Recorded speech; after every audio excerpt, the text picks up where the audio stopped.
Welcome to Minutes with Mango, Life in Motion. I'm your host, Johnny Mango. This is the place where we inquire about lifestyle, culture, and careers. Weekly, we meet with new guests that make a contribution of their insightful stories about their careers and how those careers impact their lifestyle and culture. Hello, everybody. This is Johnny Mango, and welcome to our podcast today. I think if you own a business, big or small, you're going to find this one very interesting because we have a guest who has a wonderful background with culture, and every business has a culture. So let me tell you about our guest. She's a business anthropologist, actually a revered speaker too, who's worked as a medical anthropologist before becoming CEO of the Alchemie Academy, where she enriches workplace culture for clients ranging from solo entrepreneurs to Fortune 100 companies. And what's so interesting is that she has studied behavior change across many different cultures, from markets and prisons in India to the boardrooms across America, and has learned and implemented change strategies that have served lives and made fortunes. So please welcome Jenean Perelstein. Hello, Jenean. Hi, wonderful to be here. Thanks so much for inviting me. Thanks for coming. I'm really interested in what you have to say today, and we are going to talk about your book at some point. I want to talk about that. First of all, let's tell us a little bit about your background and how you got into this corporate anthropology thing. Yeah, the circuitous route is the short answer. As you mentioned, a sociocultural anthropologist by training, and I started out in medical anthropology, looking at behavior change models as they related to illness stories and institutionalized illnesses, culture-bound syndromes, that sort of thing. And then I took that work. I had begun to do program development evaluation work for different NGOs and bringing that back to the U.S. I was in India for a while for grad school research. Coming back to the U.S., I was working with many different nonprofits, and so ended up sort of in the nonprofit sector for quite a while with program evaluation, program development, that sort of thing. Ended up becoming CEO of a regional nonprofit in Arizona. So my career path sort of morphed, but the through line of it all was always behavior change strategies. And when I began taking on strategic planning for nonprofits, which I was doing sort of across the region, I knew that I was better served when I was looking at it through the anthropological lens of, can this culture really sustain the strategy that is being put into place? And, John, when I really looked at it from that positioning, that's when it really started hitting home of this is a skill set that's not being talked enough about. Outside of people saying like, wow, focus on your strategy. You've got to focus on your strategy. You better have a good, no, sorry, not just that, but culture. Focus on your culture. You've got to have a good culture, but you've got to increase your culture. But nobody was out there talking about exactly how to do that or how to increase it. And going back to strategy, so many times people, organizations, companies, they'd hire me to come in to do a strategic planning retreat. And, as I would go through it, because they're thinking, well, we're not achieving our outcomes. We clearly need a new strategy. But, as I would be looking at it, I would say, there's really nothing wrong with your strategy. What you have is a culture that will never be able to implement what it is that you want them to do. So let's align there. Right. So that's kind of how, my world morphed. I've got this wonderful business I started 16 years ago. I celebrate Sweet 16 next week in my business. Congratulations. Thank you. Thanks. Yeah. So going from that medical anthropologist to business, at what point was it where you said, gee, I really want to move into this whole corporate world and really want to dig into this? How did you make that I call it finite transition? Yeah, thanks. I feel like the decision was made for me. I was sort of being carried away on the waves of opportunity and following the threads that were laid available to me. I had thought for a long time that I wanted to work at the CDC or the WHO doing individualized behavior change strategies. But then when I began to work with the organizations that were local to me at the time, I fell in love with watching change happen in front of me. I realized then that I didn't want to be part of a larger policy to be implemented somewhere else and never get to see the humans whose lives were impacted.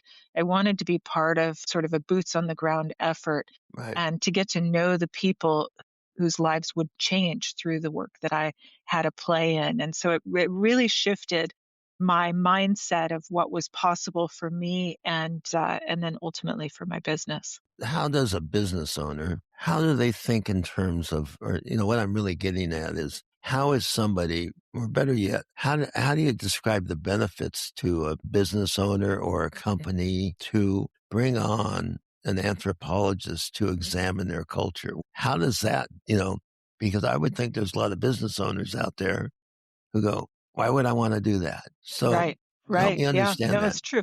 It's a little different than traditional business coaching or consulting Yeah, insofar as it's very people focused. And so the why would somebody want to engage with us versus a different kind of coach sure. is that you see a lot of companies, particularly today in this environment where workers are so overwhelmed with external forces that are completely out of their control. And then they show up to work. And so they're showing up to work at like 40% of their capability. And so if there's so many statistics out there, Gallup recently showed us that I think it's something like close to 85% of the American workforce are somewhat disengaged with their work. And so somebody's showing up and they're only giving, say, 40% of what they have, what their potential is. That costs that business owner a great deal Sure. in potential.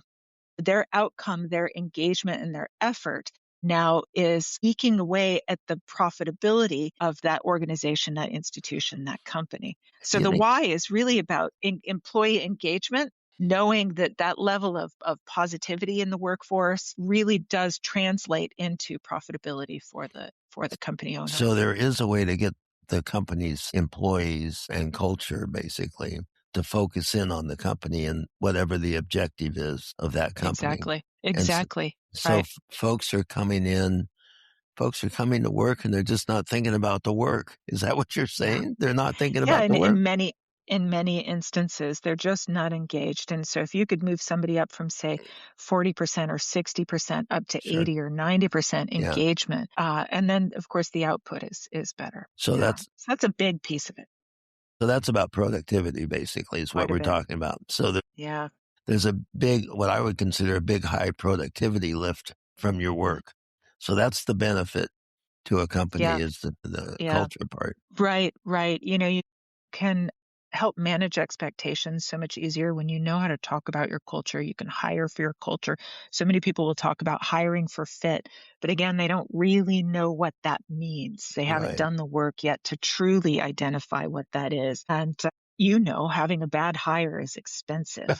So ensuring that, you can lower absenteeism, you can lower your turnover rate, you can increase engagement. All of these are wildly important for a business owner. I'm curious, do you start with when you go into a company, how do you attempt for any better word, or how do you Right. interpret the culture? Do you start at the top? Do you start in the middle? How do you do Yeah, that? we have found that working with a team between 5 and 30 is really a sweet spot where we can see a tremendous amount of change. Now that team can be a small team within a larger organization, but a cohesive unit, a shift, location, a job silo. And so we go in, the first thing that we do is we ensure that everybody has a shared language of how to talk about their workplace culture. We want to teach everybody, here's the foundation of exactly what culture is, exactly how you can start viewing your culture so that you can start seeing precisely who is influencing your culture and why, so that if there's any kind of a disconnect or any kind of wonkiness that you're starting to feel, you can begin to talk about it. And we want people to start normalizing that languaging, that conversation. Then what we do is we interview everybody on that team, because what we're looking for is disconnection between what their policies are, strategy, and what their actual practice is. Uh-huh. Because in that disconnection or connection, that's where culture lies and where culture can bring the big lift. So in interviewing everybody, from frontline workers on up, we can get a very good feel of what is actually happening on the ground. And then if we design with leaders, company owners, whoever that is, Yeah. the ideal culture that they're looking for, now we've got a roadmap that we can bridge that gap. And that's ultimately what we do. Do most companies, when you ask them to define your culture, how good are they at that? I mean, do they have a Terrible. pretty good vision of what their culture is, or are they just going, I don't know? Yeah. Yeah, most of them don't know. We very famously within our company, we had a conversation. This was many years ago. Somebody who ended up on the phone with us that we were recommended, and they said, "No, no, no. We have an excellent culture. We've got a book club, we've got a cafe. People love being at the cafe. We just have high turnover, and we want somebody to help us with high turnover, right?" And so I think that a lot of times people really can't figure out what culture is, and they think that their company's culture is defined by the ping pong table or the Yeah, free lunches, right. and not at all about the productivity and the outcomes that they're seeing. So you didn't tell them to change the brand of coffee they had in their cafe or anything like that? Right, that's not quite the level that we have. No. I'm sorry, I just couldn't Yeah. resist that. So No, it's so there's an educational part of this, even for the yeah, principals in the company to in the yeah, yeah, identification of, I have a vision for my company to behave this way and to act this way. And so they need to be able to, you work with them to define that and verbalize that before then you go in and start to really yeah. dig into it, I would think. Right, right. That's Okay. precisely right. Yeah. And Wow. and the leadership has to be willing to look in the mirror and has to be willing to challenge their own limiting beliefs in how things are run so that they can see what role they may be playing in Yeah. their culture as well. And some leaders aren't, some leaders say, "Oh, great, you can come in and fix my company. Go do that." And they don't want a part of it. And that's the way, we bless and release those people. They're not our ideal client because They're not, are they? You really need to change have wouldn't a stick. buy-in. You Yeah, gotta have a yeah, buy-in at the top for this, I would right, think. right. Yeah, But if an owner or CEO or somebody is really interested in the culture and sees the benefit of it, you're the team to call, I would think. that's right. Yeah, Yeah. yeah, exactly. So once you get that defining step of, oh, the culture is now defined, then Hmm. what do? You go in and what I heard you say, 5 to 30 people Hmm. in a group. Do you do like focus groups, or how do you talk to them, or what do you do? Yeah, so we start out with interviewing. We need to learn from them. They're the experts in this scenario. But then from that, we'll be able to identify many different operational shortcomings within the organization. And so we will make recommendations. We do with strategy. We'll make recommendations about their strategy based off of what we've learned, about their operations, about their communications models. Then we do leadership development coaching for specific people that we'll have identified who may be sort of outside that window of tolerance of, wonkiness between policy and practice. And we want to work with those people on the level of their beliefs. I say and am a behavior change specialist, but Yeah, true change really doesn't happen on the level of our behaviors. Lasting change happens on the level of our beliefs. And so often in companies, people who set strategy at the C-suite level or the ownership level are setting strategy. They have a set of beliefs about what's possible and what's not possible in within their organization. But if that doesn't get translated down to the people who are meant to implement that strategy, now if these humans have different sets of beliefs of what's possible and what's not possible that don't match, yeah. that's where we need to do work. Early in my career, early, many years ago, I was in the restaurant business, and one of the things that really surprised me, I had a fairly high-profile restaurant in Las Vegas, and all the employees thought all the people coming through the door, we had lots of people coming through the door, but we were marginal Yeah.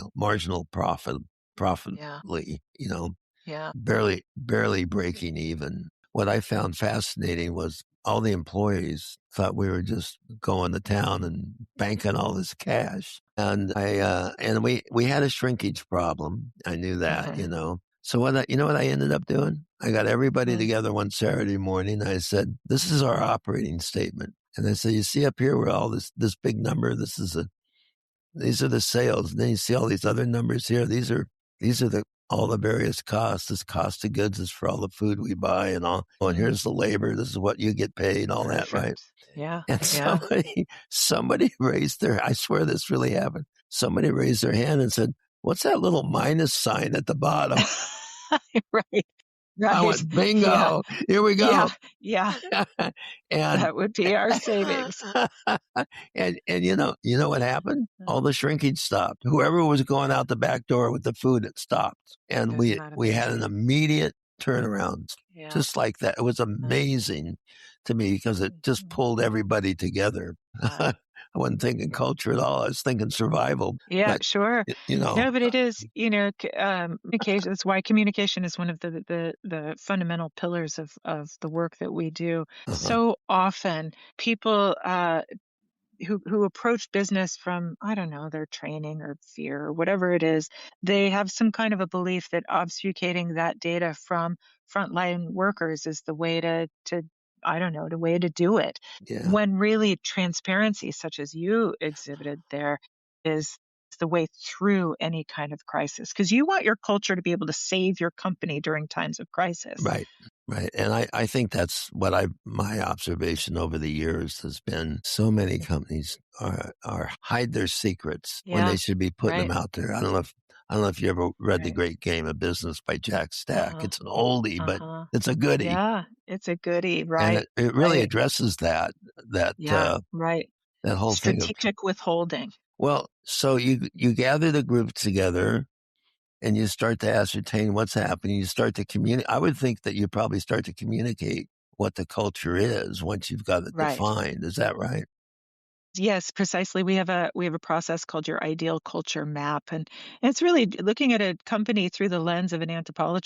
anthropologist of how do you operate, how do you tick, what are your health belief models, what are your subsistence models, what are Right. your artifacts, what's your languaging like both internally and Yeah. externally. We really look at all of these different holistically, all of these different attributes to figure out, well, what do you want it to be? Ideally, it becomes sort of the mother of all handbooks.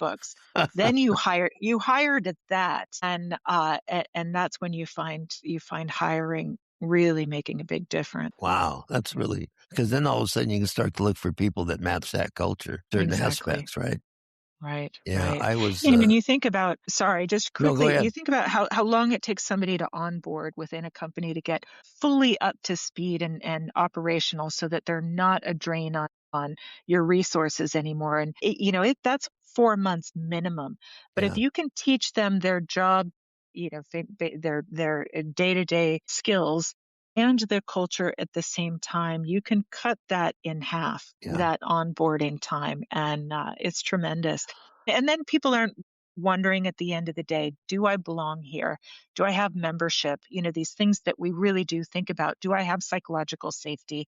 Am I Right. welcome here? They're not wondering about that because it's sort of spelled out for Yeah. them then. Years ago, I was recruited to a very high culture company. I Yeah. won't say its name. What was interesting was the process for them to select me was the most elongated process I'd ever gone through. I mean, it was multiple trips. I was in Arizona and this company was on the East Coast. So it was probably about 3 or 4 trips to Yeah. the East Coast. The first trip was just to the recruiter, Yeah. okay, who was Yeah. doing the work. And, Right. and so there's all these multiple trips. I bet you I interviewed with 30 people in that company. Yeah. And finally the HR director came to me and said, well, I said, how am I doing? He said, oh, you're doing great. But the sword is the founder of the company and you're going to have dinner with Right. him tonight. I said, okay. We had dinner and he knew I knew what I was talking about. We Yeah. actually had a great time. The next morning I was supposed to interview with more people.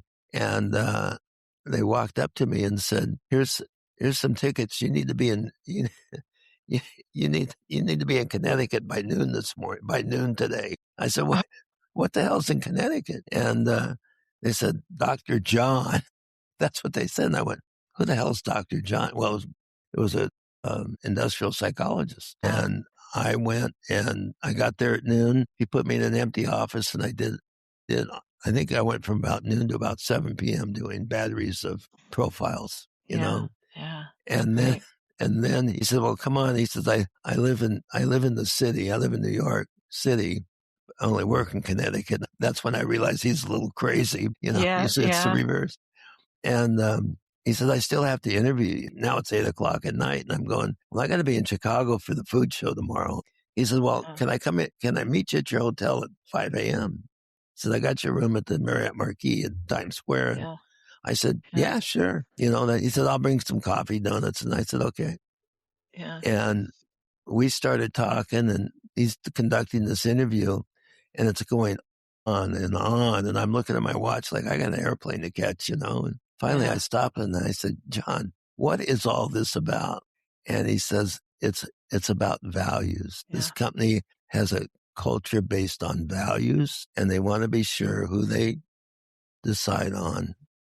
Yeah. That values matches there. It's very interesting thing.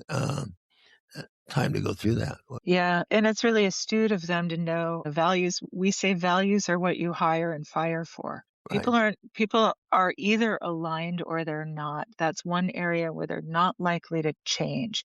You can change your beliefs, you can change behaviors, you can change attitudes.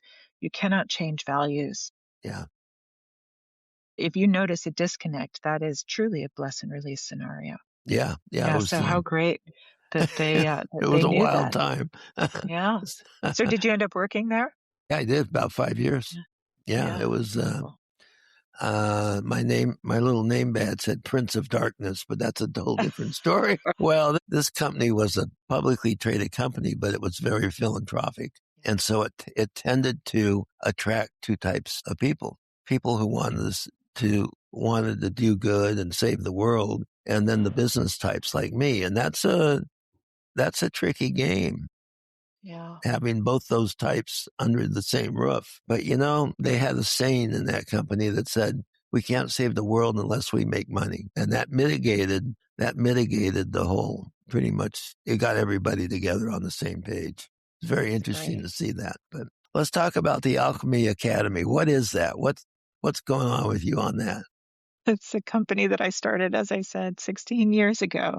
Yeah. And through the years, I've got sort of two arms to it. One is helping individuals stand in their strength, ensure that they're the powerful, recognized leader that they're meant to be. And so this is personal professional development coaching, executive coaching.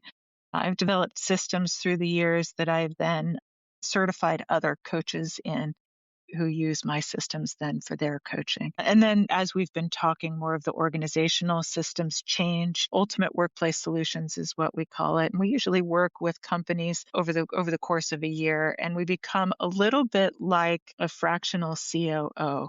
We want to go in and we use workplace culture as an on-ramp, but as I mentioned before, we're also looking at operations and strategy, leadership and such. So that's as it is today, those two arms, and it's been a fun ride. Has it really? Well, good. Let's talk about your book, Finding Your Lighthouse. Yes. Tell us about that. A leadership guide to navigating change. It's been a minute since I've written this now, and this is the foundation to the coaching that I teach and that I train on.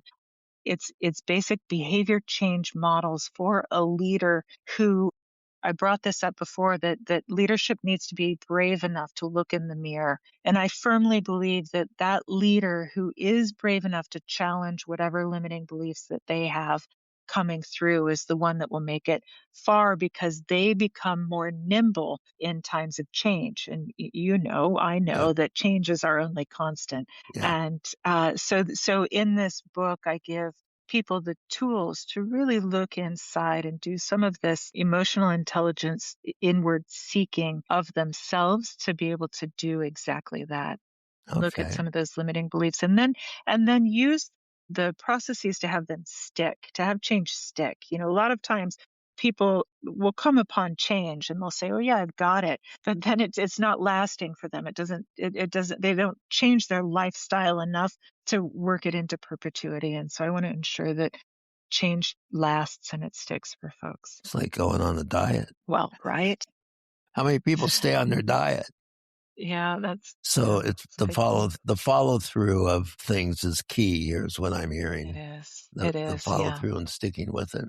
Where Right. can people find your book? On Amazon. And it's Hmm. Finding Your Lighthouse. Yeah. Okay. Right. The And subtitle is A Leadership Guide to Navigating Change. okay. All So, right. By yeah. Jenean Perelstein. That's it. Perelstein. Right? Is that how we spell it? That's right. That's exactly Okay. right. Yes, So you work with companies all sizes from what I so we do. We do. even a small company can use your services, I think, huh? Is Right. that correct? Right. Yes, absolutely. Right. We do work with some solopreneurs. I want to ensure that they've got the strategies to bring whatever they have to market and succeed there, and that they're not getting in their own way on the way toward doing that. Yeah. And then we have clients who have smaller family-run teams, kind of the 5 to 15 member teams Right. that really are heart-driven to run their operations like a larger family. And we want to ensure that those owners don't kill themselves in the process. A Right. lot of them come to us because they're working so hard. They're keeping everything in their head. They're so overwhelmed. They don't have time for themselves. So we help them through that process. And then Yeah. there's the larger organizations that we work team by team with Uh-huh. to ensure that there's health among the teams and Yeah. then to integrate them from there. So those small 5 to 10 employee type companies, you ever run into the situation where somebody hired their brother-in-law and then they realized they weren't working out, and how do I deal with a family member that's struggling? Percent. That is a very it's quite common, and we do work with family run teams. We've worked with, say, the parents that would really like to give their company to the next generation, but they're not quite ready for it. And how do we Right. do that? So we've helped that. We have clients right now, husband and wife, business owners. That brings a whole new dynamic Oh, to it. So we help yeah. ensure that that's as healthy as it can be and not spilling into the business in any inappropriate way, but actually can borrow from the strengths that they've had from Yeah. a strong marriage to do that. So yes, these conversations come in. The strange brother-in-law, we've had that. Yeah, it's very common that family does blend with business operations, and the Yeah. anthropology side of that definitely helps. It does, doesn't it? Yeah, that's the Yeah, key, isn't it? Wow, right, I didn't right. hadn't thought about that. So family business, if someone out there owns a family business, you're the one to call. Exactly. Yeah. Right. Or even Yeah. even run like a family. We were just in Flagstaff, Arizona, working with a veterinarian there who's got I think she's got 28 employees, Oh, 5 wow. doctors, and she's not related to anybody she works with, but she really believes that they are her family. She Sure. wants them to succeed just like she would want her family to succeed. And that's, that sort of heart-centered approach that really resonates values-wise with us. So How does it's a that good match. I'm curious. I mean, you don't have to talk about that specific business, but it's Hmm. the concept of, gee, I have a business, I have this small business, but I want everybody that works in it to feel like a family. How does one achieve that? Because, you got all these different employees at all different levels. And, I look at my own kids sometimes. Dad, it's just a job, Right. Right. and then I see other times they're like, wow, I'm really into it, Uh-huh. but what's the magic? Is there certain magic to that? It's a lot of what we were talking Uh, about. I mean, yeah. the first question we have is, okay, you want it to run like a family. Whose family? Because I know some pretty dysfunctional families out there. Let's talk about what your definition of family is. So really, we look at at the human attributes, there are four attributes that we really dig deeply into, and I've shared them briefly here. But they're attitudes, behaviors, beliefs, and values, and those four are kind of in their order of changeability. And so we would start with the owner in looking at, in this case, her attributes. What does she believe is possible? What's Yeah. not possible? What does she want? What are her values? What are we aligning to? We want to know all of this so that when we see any particular employee, if there's a disconnect, we want to know what kind of training does this person need? What kind of tools, what kind of support do they need to come up and be able to align then Right. with the ultimate mission and values of the workplace? So this is kind of out of left field, but you made me think of something here. Where does, especially in our day and age, where does politics Mm, fit it? Because what my observation is of the world right now in our country is everybody's got what I would call a political opinion. Okay, yes, yes. how does that fit into a company's operation, into Mm, their culture? In other words, mhm. as an example, I'm an employee that shows up and I've got a bumper sticker on my car that says whatever. Okay, I Right, mean I can right, right. pick one from either side, but you know what I mean. Yeah, yeah, I do. I do. And all of a sudden, Absolutely. somebody sees that in the parking lot, and like, oh my god, Yeah, right. These are how's that work? conversations we're deep in right now, as you can imagine. You brought it Really? up for a reason. Yeah, this is very real in many different workplaces right now, and we do a lot of training on how to have a difficult conversation with grace. Yeah, And we want to give people the tools to diminish the us versus them economy. right, Any kind of a blame economy that shows up in the workplace means by definition that you've got a destruction in trust and respect. And therefore, accountability, self accountability goes down. And so we want people talking about how to overcome a blame economy, how to diminish the us versus them scenario that shows up anywhere. We want people to be crystal clear about things like confirmation bias and finding evidence that their beliefs are true or not true. Not because we want to change somebody's political right, beliefs or anything like that, but we want to humanize the conditions so that it's not so divisive. And when you do that within teams, we can kind of get to the bottom of any perceived barriers that may be gifted to them by culture, but that they as humans don't necessarily want to be operating from. So, again, if somebody is like driving down in hate, divisiveness, that sort of yeah, thing, then we have to ask, is that out of alignment with the values of the company? sure, This might be a bless and release scenario. If somebody has such a fixed mindset, right, then they might not belong there. yeah, But if somebody can say, you and I, we are different. We have different beliefs about how things should get done. Fundamentally, here we're sharing some beliefs about the workplace. And if we can find alignment there and have the tools to have the conversation with grace, with ease, yeah. then we can together create a move forward plan. And that's what's missing is people have lost the art of disagreeing with each other It's with amazing. grace. It is truly amazing. So we want to teach that, and I think that there are a lot of business owners or company leaders out there who are saying, well, it's not my responsibility to have to teach that to my employees.